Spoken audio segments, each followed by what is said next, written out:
वनवासी आदि जो व्याकरण है उन पर भी लगा लेना। समझ में आ गया। लेकिन इंद्रिय तो इंद्रिय तीन जो आदि कहाँ है, इसलिए आवश्यक आदि पर्याय कहाँ है, इन पर्याय में तो जन्म लेता ही नहीं है। कौन नहीं लेता? सम्यक दृष्टि जीव। इतनी बड़ी महत्वता इन्होंने यहाँ पर कही है सम्यक दर्शन की जो है उपस्था समीकारी उपस्थ समीकारी का तीन लोक त्यों काल नहीं दर्शन सो सुखकारी सकल धर्म को मूल यही करनी दुख। वास्तविकता कहते हैं कि तीन लोक के अंदर में कोई अगर वस्तु है, कोई चीज है, तो सम्यक दर्शन है, और सम्यक दर्शन से बढ़कर के कोई नहीं है, कुछ नहीं है। इतनी महिमा मंडित करते हुए कह दिए क्योंकि वो सबसे सबका सुख देने वाला है, और संसार के सुख के साथ साथ में वह मोक्ष के सुख को भी दान करने वाला है। ऐसा है सम्यक दर्शन। संसार के बंधनों से छुड़ा करके मोक्ष धाम को लेकर के चला जाता है, जिसका नाम ही सम्यक दर्शन। हम कल चर्चा करते आए थे 25 दोष और 8 अंगों सहित, जिसका नाम है सम्यक दर्शन। ये होना आवश्यक है। 8 अंग जो है ये भी होना आवश्यक है। अगर ये नहीं है तो समझ लेना उसके पास का सम्यक दर्शन नहीं है। तो बोले कितना भी चिल्लाता रहे मैं सम्यक दृष्टि सम्यक दृष्टि सम्यक दृष्टि हूँ, वो सम्यक दृष्टि नहीं हो सकता। मैं नहीं कह रहा हूँ, जिन भगवान ने कहा है, भगवान महावीर की वाणी है, गौतम स्वामी ने जो दिनवाणी के रूप में बादशाह के रूप में लिखा है, उन्होंने जो कहा है जैसा कहा है उसे बता रहा हूँ। इसलिए इस बात को व्यवहारिकता से समझ लेना, अपने दिमाग में मस्तिष्क में बिठा लेना। सम्यक दृष्टि जीव जो है प्रथम नरक को छोड़ करके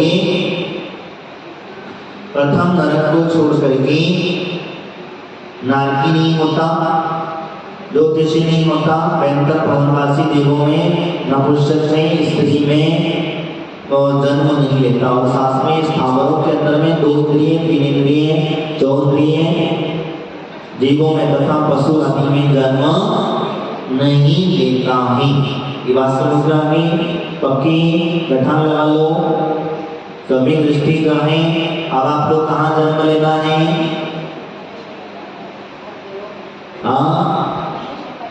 मनुष्य पर्याय में। मनुष्य से मनुष्य बनना है, तो मनुष्य से मनुष्य बनने के लिए क्या करना होगा? मनुष्य से मनुष्य बनना होगा तो क्या करना होगा? अल्प आरंभ परिग्रह। मनुष्य यानी अल्प आरंभ परिग्रह आदि को अगर आपके पास में है, भाव मरण करते समय व्रत आदि के नहीं है, यहाँ ध्यान रखना। व्रती बनोगे तो नियम से स्वस्थ जाओगे।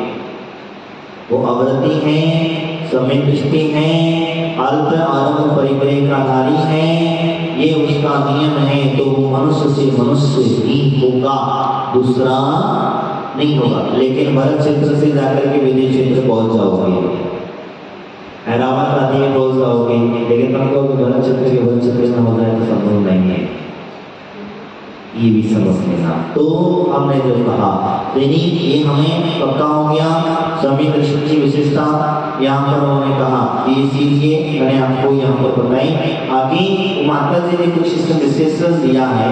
वो कह रही है कि सम्यक दर्शन संपूर्ण धर्मों का मूल है, अतः इसके बिना जितनी क्रियाएं हैं, चारित्र हैं, वह दुख को देने वाला नहीं है। क्यों कह रहे हैं?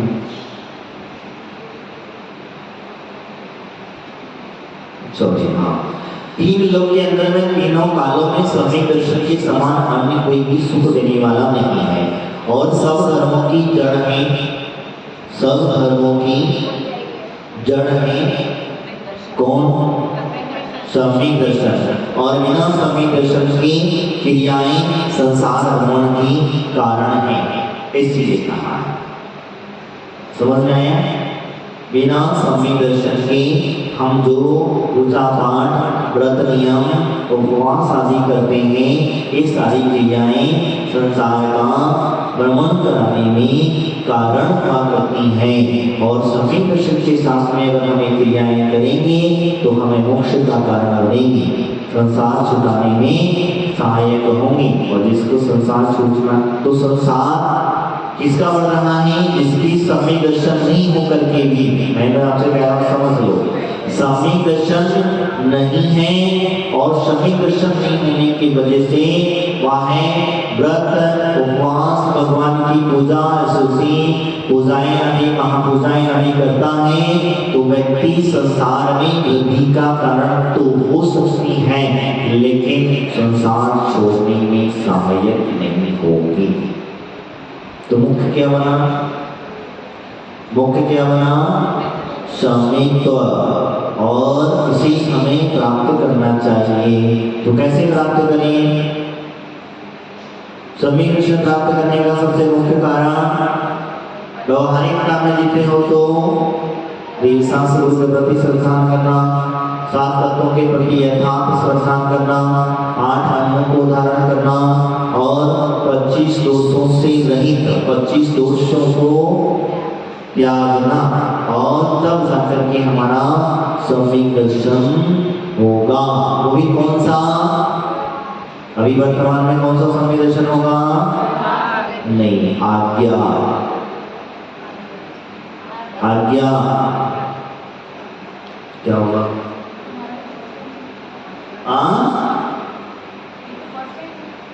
का चक्कर पड़ेगा। सम्यक दर्शन की विशेषता यहाँ पर उन्होंने बताया है कि हम जो वर्तमान केंद्र में हमारे पास में सम्यक्त्व है, वो सम्यक्त्व आज्ञा सम्यक्त्व है। व्यवहार मात्र में साहिक सम्यक्त्व और सम्यक और उपसम सम्यक्त्व जीव को नरक क्रियंच गति में उत्पन्न नहीं होने देते हैं। ये समझ में आ गया? नहीं आया?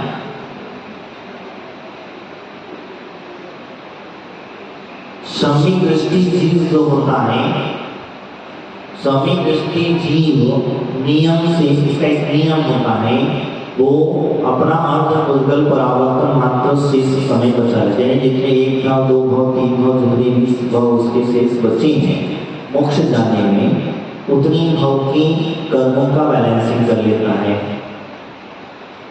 अब जैसे कोई भाव, कोई कर्म से 10 भाव का मान रखा है, कोई कर्म 15 भाव का मान रखा है, कोई आगे का भाव का मान रखा है, वो सारा बैलेंसिंग कर लेना, वहां पर आकर के इतना भाव मात्र इस सबसे है उतने भाव का ही बैलेंसिंग कर लेता है। ये सभी दर्शन की महत्वता यानी अनंत कर्मों की योजना मात्र सम्यक दर्शन प्राप्त करने से हो जाती है। इसीलिए तो कहा जाता है, बार बार जो दिया जाता है कि सम्यक दर्शन प्राप्त करो, सम्यक दर्शन प्राप्त करो।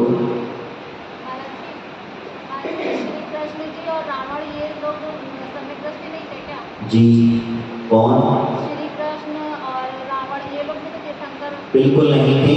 ये जो महापुरुषों के अंदर में आप नारायण प्रति नारायण की चर्चा कर रहे हैं, बलिवंत की चर्चा कर रहे हैं, तो नारायण प्रति नारायण जो होते हैं इनको सम्यक दर्शन नहीं होता है। एक सम्यक दर्शन नारायण के भाव में आकर के प्राप्त कर सकते हैं, ये ध्यान में रखें। ये भव्य जीव है, लेकिन उस समय पर इनको सम्यक नहीं है। और बलभद्र जो होते हैं, बलभद्र हमारे यहाँ जो है वो सम्यक दृष्टि भी हुआ करते हैं, क्योंकि खास करके वो मोक्ष और स्वर्ग ही गए हैं।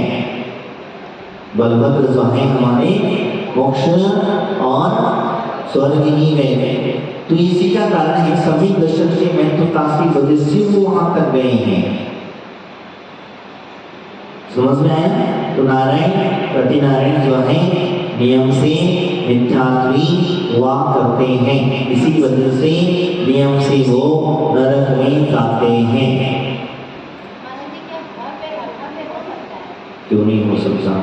भव्य अभव्य नहीं, अभव्य नहीं होगा, भव्य अभव्य नहीं होगा, और अभव्य जो है भव्य जरूर हो जाएगा। अभव्य अगर है तो भव्य जरूर हो सकता, लेकिन अभव्य अगर हो गया है तो अभव्य नहीं होगा। सम्यक दर्शन प्राप्त करने के पश्चात वह छूट जरूर सकता है, उस समय के लिए वह छूट सकता है, लेकिन वह पुनः उस सम्यक दर्शन को प्राप्त कर लेता है। ये विशेषता जरूर लेना। तो यहाँ पर जो हम चर्चा कर रहे थे, व्यवस्था मात्र छायक सम्यक दृष्टि, चौसम और उपसम,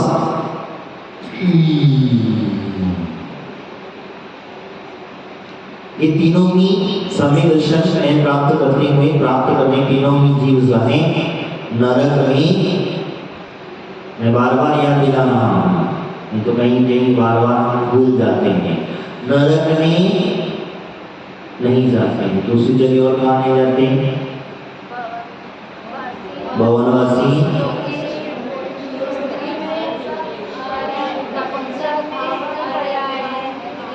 ज्योतिषी, पैंतर, भवनवासी, नपुंसक, स्त्री, स्थावर, दो इंद्रिय, तीन इंद्रिय, चौधरीय और प्रियंच, ये याद कर लेना पूरा कंफर्म में। ये चीजें सम्यक दृष्टि जीव है, यहाँ नहीं जन्म लेता।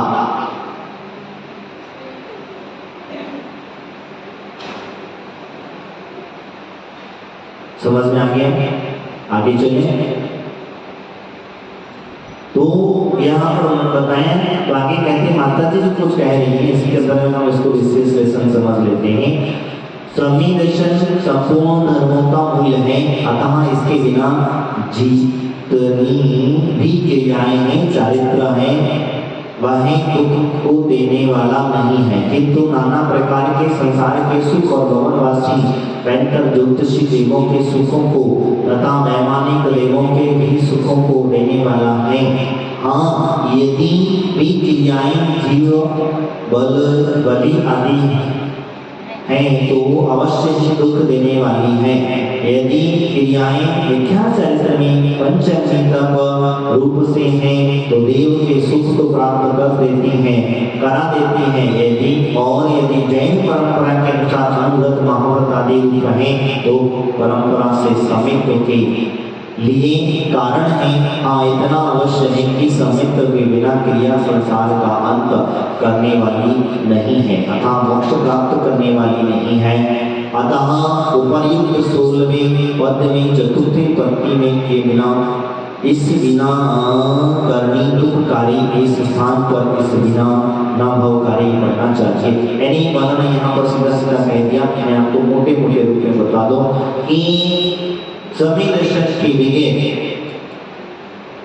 सारी क्रियाएं व्यर्थ हैं। अगर आप मुनि बन जाओ तो मुनि बन करके सम्यक दृष्टा के आएगा, इसके अंदर विवरण मिलेगा। देखो आपको मुनि व्रत धारो ग्रीवक तक उठ जाओ, कहाँ बता भाई? मुनि व्रत अंगीकार करके भी, मुनि व्रत समझ लीजिए आप, ध्यान रखो, मुनि व्रत अंगीकार करके, तो सबसे बड़े व्रतों में मुनि व्रत हुआ करते हैं। मुनि व्रत धारण करके भी सम्यक दर्शन के बिना ग्रीवक तक तो जन्म ले सकता है। कहाँ तक? ग्रीवक तक तो जा सकता है, लेकिन मोक्ष नहीं जा सकता। तो ये बात पक्का क्या हुआ? आगे आएगा, ऐसे बढ़ रहा है। तो वहां तक तो जा सकता है, लेकिन मोक्ष नहीं जा सकता। तो क्यों नहीं जा सकता? क्यों नहीं जा सकता? सम्यक दर्शन नहीं है। ज्ञान तो है, उसके पास में ज्ञान है, भरपूर ज्ञान की कमी नहीं, लेकिन दर्शन नहीं होने की वजह से व्यक्ति कहीं न कहीं अटक जाता है। अब अटकता कैसे है? जैसे मान के चलिए आप आए मेरे पास दर्शन करने के लिए, और मैं सम्यक दृष्टि हूँ, मैं सम्यक दर्शन मेरे पास पूरा फुल है। अब आपने कहा कि महाराज किसी के दर्शन करने जाना है, समझ में आया? समझ गया मैं जो कहना चाहता हूँ? तो जाना है तो महाराज ने ठीक है, तुम्हें क्या पता, कभी कभी बोलते ना महाराज, बोलते नहीं है, कभी कुछ अब तो नहीं देते, हम पूछते हैं महाराज भगवान से, तो कभी कभी कुछ ऐसी मर्यादाएं होती हैं, उन मर्यादाओं की वजह से हम बोल नहीं पाते। क्या हुआ? और हमने वहां परमिशन दे दी, वहीं मिथ्या दर्शन कर गया। जी, क्योंकि तुमने अनुमोदना कर दी, कृत्य कार्य अनुमोदना, हमारे कार्यों की व्यवस्था समझिए। इसी वजह से हमारे पास जो लोग आते हैं, जो लोग कहते हैं कि महाराज हम ऐसे हैं वैसा है, हमारे यहाँ मतलब घर गृहस्थी की चर्चा करने के लिए, घर के दुखियों के लिए हम क्या करें भैया, हमें अपनी परिचर्या में बचे रहे लो, काहे का संसार में डूबा है। अब तुम हमसे पूछोगे और हम रास्ता बता देंगे, लेकिन जब तक वो क्रिया चलती रहेगी तब तक उस क्रिया का पाप किसको लगेगा? किसको लगेगा? सही से बताना। किसको? बताने वाले व्यक्ति को। और बताने वाले हमारे मुनिराज हैं, तो जब बता रहे हैं तो फिर उनको पापी क्यों बनाना? जिन्होंने घर परिवार संसार छोड़ दिया है उन्हें संसार में क्यों धकेलना? क्यों धकेलना?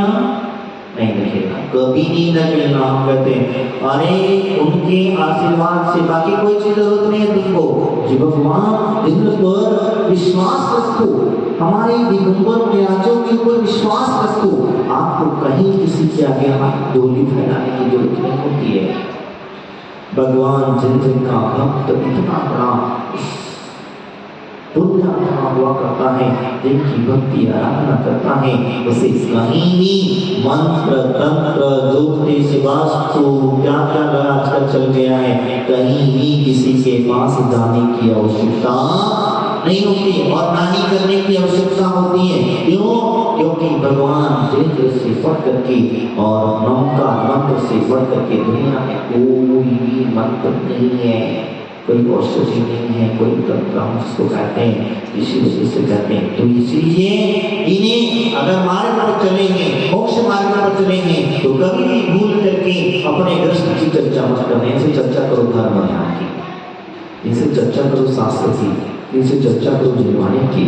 तो नहीं आते वो पूछो, एक से क्या है रस पूछो, लेकिन कभी भी घर गृहस्थी परिवार इत्यादि की चर्चा नहीं करना।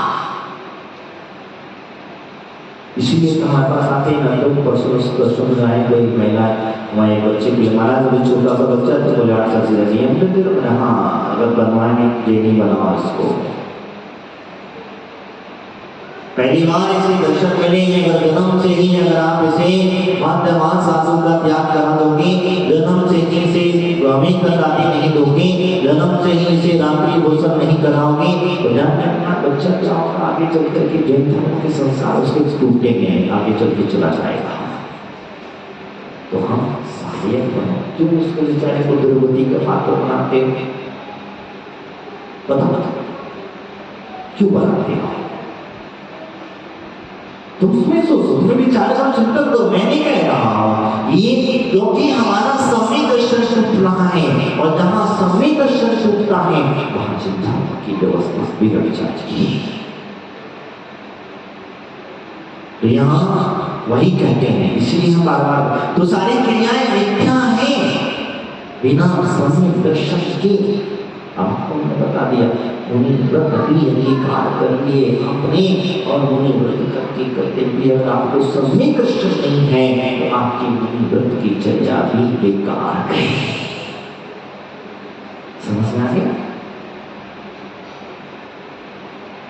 आया कि नहीं समझ में? आया ना? इसी से कहते हैं।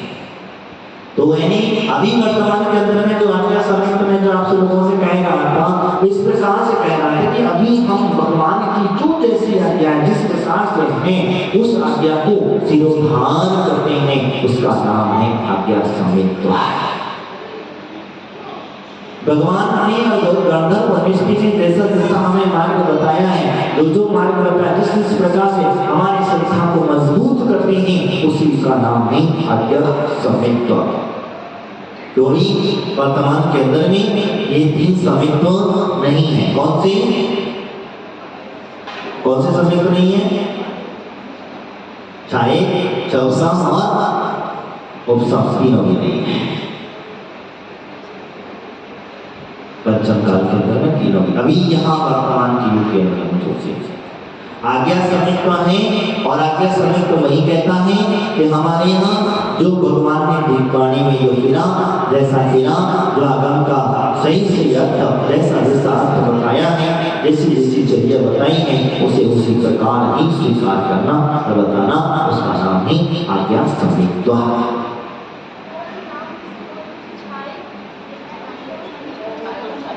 क्षायिक शौसम और उपसम। क्षायिक समित्व शौसमिक समित्व और उपसम समित्व ये तीनों ही समित्व जो है जिसको जीव को प्राप्त हो सकते हैं वो जीव ना तो नरक में जाएगा ना वो वैंतर अवरवासी आदि जो देव पर्याय हैं ऊपर वाले नहीं कहेंगे हम वैंतर भवनवासी आदि ज्योतिषी देवों में नहीं जाएगा। जो व्यक्ति है वो देवों में नहीं जाएगा ना पुरुष में जन्म पर्याय में जन्म नहीं लेगा स्त्री नहीं बनेगा और स्थावर में 2 इंद्रिय 3 इंद्रिय 4 इंद्रिय और प्रिय की गति के अंदर में भी वो जन्म नहीं लेगा। इन जगह को छोड़ करके वो समय दृष्टि जीव अपना जन्म आदि को धारण करेगा। इस प्रकार से इसको समझना। आइए अब आगे चलते हैं।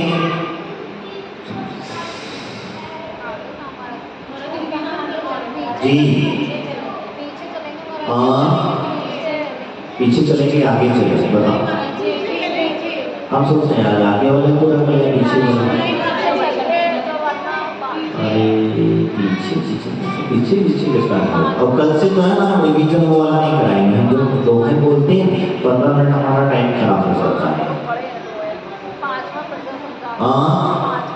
पांचवा कहाँ से कितने पड़ गए 7-8 घंटे हाँ चार्ज करना कर रहे थे 7 या 8 हुए थे हमको पता ही आ गया।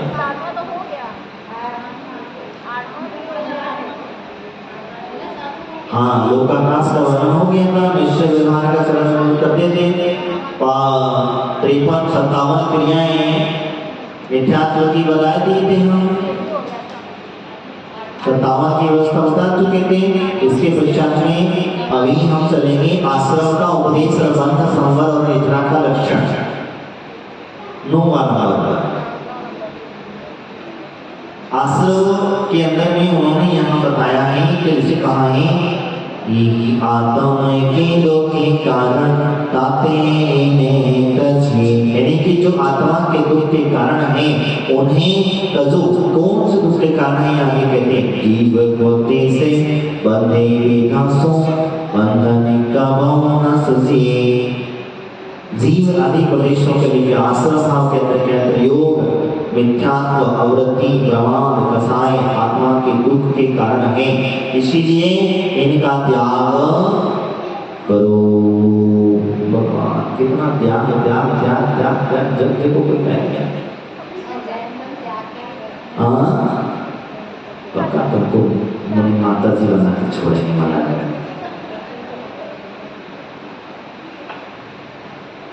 तो त्याग के बाद आश्रम जो है आश्रम की हम बताए पहले भी बता चुके हैं आश्रम के 2 थे एक शुभाश्रम दूसरा अशुभाश्रम। अशुभाश्रम के अंदर में विपरीत मिथ्यात्व सबसे पहले लगाएंगे हम मिथ्यात्व अवृत्ति कसाय और प्रमाद इनकी ये हमारे लिए क्या है अशुभ आश्रम शुभ आश्रम नहीं अशुभ आश्रम त्याग करना चाहिए। इसी अशुभ आश्रम की व्यवस्था में जो कहा है प्रमाद ने आत्मा को दुख देने वाले इसलिए त्यागना चाहिए। इन्हीं भावों को निमित्त से आए हुए शुभ आश्रम पुद्गल कर्मों के आत्मा के साथ दूध और पानी की तरह मिला लेना एक में खो जाना बंध तत्व है। क्या हो गया आश्रम आने के पश्चात क्या हुआ बंद गए। जैसे ही मेहमान आए आके बैठ गए तो क्या हो गया बंद हो गया। दरवाजा बंद कर दें तो, और दरवाजे को एक एक करके बाहर निकाल दें तो, और पूरे भगा दें तो। बहुत अच्छी कितने समझदार है इंसान।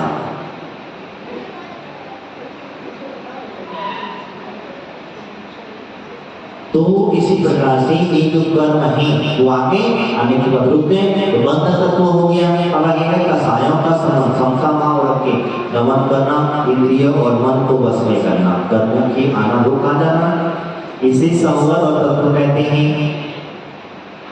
रुक जाता है, ऐसे में संवर तत्व का आदर करना चाहिए। और जैसे नाव के अंदर छींच, वो अपने उदाहरण के तौर पर उन्होंने यहाँ पर दे दिया।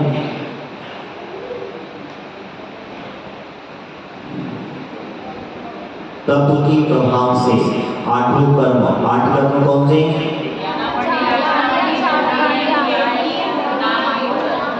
नाम, गोत्र, आज्ञा, इनका चढ़ जाना, क्षय हो जाना या एक देश दूर हो जाना क्या है? निर्जरा तत्व। ये भी समझ में आया। तत्व का सदा आचरण करना चाहिए। अब इसमें क्या समझ में नहीं आया बताओ? 9वें नंबर की गाथा में क्या समझ में नहीं आई ये बताओ? हाँ, आ गया? पूरा समझ में आया?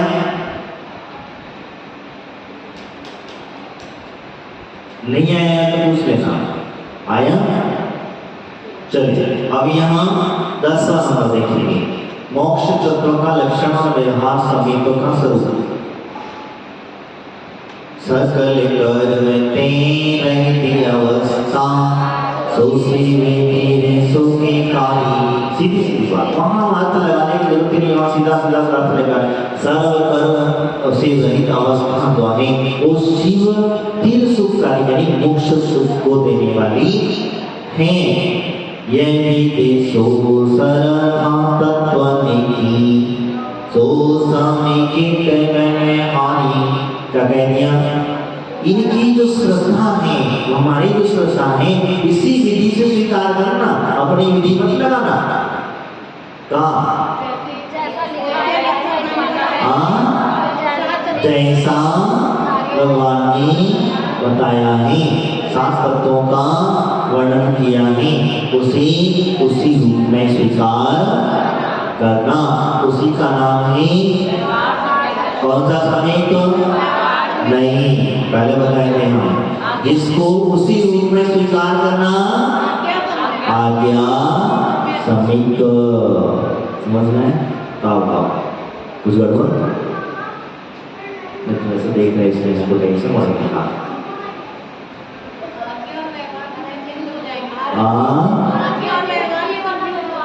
जी कैसा? क्या कंफ्यूज हुए हैं बताओ?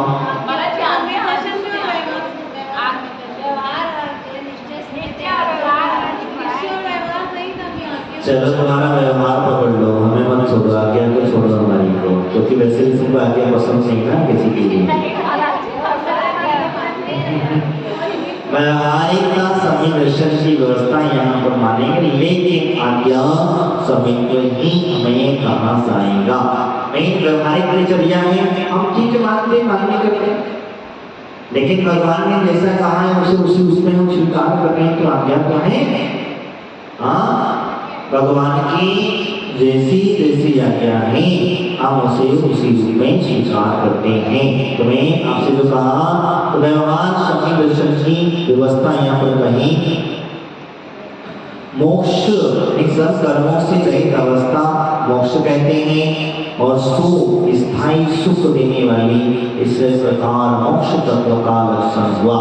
इस प्रकार 7 तत्वों के प्रति श्रद्धा करना, 7 तत्वों के प्रति यथार्थ श्रद्धा करना क्या है? यथार्थ व्यवहार समीप दर्शन, दोनों में चीज समझते हैं आपको। व्यवहार समीप दर्शन है क्यों है? अब आगे क्या होने, जिनमें भगवान सब परिग्रह से रहित हैं, दिगंबर मुनि, दान समाने, दया में धर्म, इन तीनों को यथार्थ श्रद्धा भी यथादेही सर्वत्व का कारण समझो। इस समिति को इसके 8 अंगों सहित धारण करो। या कहीं आन अंगों सहित इसी धारण करो। जैसे कहा क्या हुआ, देव सैन्य गुरु परिग्रह बिना दया अधर्म दयालु जुत्सारो ये मन संकित गोकार अस्त अंग जुत धारो। सीधी सीधी बात कह दिया, ज्यादा को दिमाग लगाने की जरूरत नहीं है। क्या देव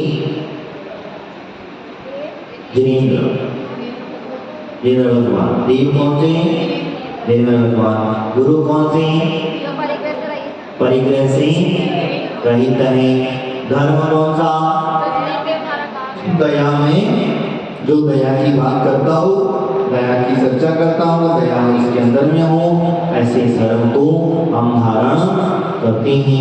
इसे व्यवहारिक प्रक्रिया कही।